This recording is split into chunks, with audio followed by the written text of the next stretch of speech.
China has so far been the main target for Mr. Trump's tariffs and has responded with their own. A little earlier, I spoke to Victor Gao from the Center for China and Globalization in Beijing. Well, I don't think anything really will work in the short term against the Trump administration.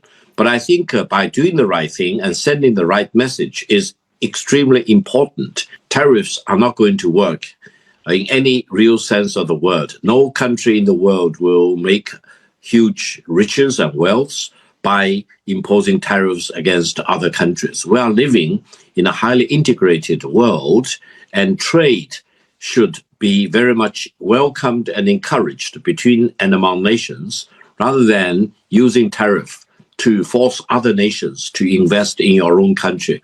Is there also a danger, though, that Europe will feel that in order to protect itself, it also has to raise tariffs against China? We should really deal with each other as equals and as partners, and we need to sign up this comprehensive agreement of investment as soon as possible.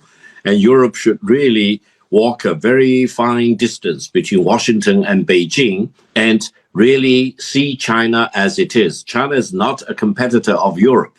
China can be a very good partner with Europe, overcoming many problems, especially the headwind created by Washington. To what extent do you think Donald Trump offers China both a political and economic opportunity? We need to deal with President Trump as he is and try our best to stabilize the China-US relations to avoid any significant escalation of tensions between the two countries, and definitely do our best to avoid any war or direct confrontation between the two countries, and try to use dialogue and diplomacy to solve all the problems.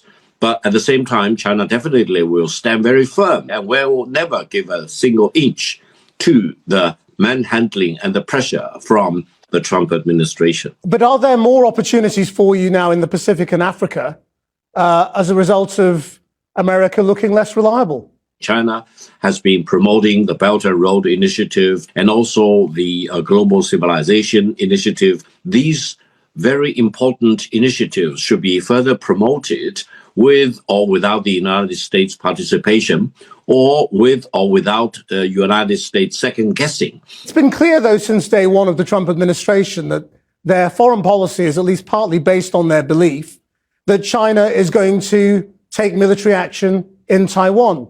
Do you believe there's going to be military action in Taiwan? Well, there is only one China, and Taiwan is part of China. From the Chinese perspective, we prefer peaceful reunification. But reunification is the megatrend. Sooner or later, it will take place.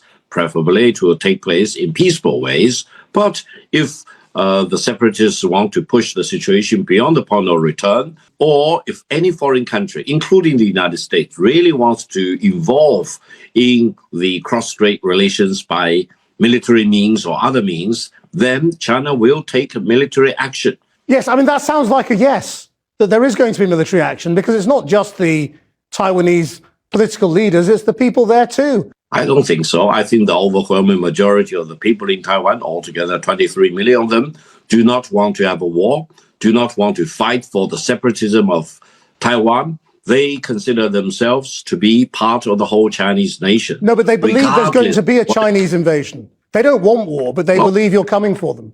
Well, if it happens, it will not be an invasion, it will be a reunification. And do you think Donald Trump makes it easier for you to do that? When you look at the way he is giving Russia what it wants in Ukraine, do you think, well, actually, when it comes to it, he doesn't want war? Well, I would say, whether you like him or not, President Trump probably will be one of the most realistic and very pragmatic person in the world of today. He knows who has the strengths and what is the right thing to do. For example, he knows that Taiwan has no cards to play against China. No country in the world can recognize both China and Taiwan at the same time. Victor Gao, thank you very much. Thank you.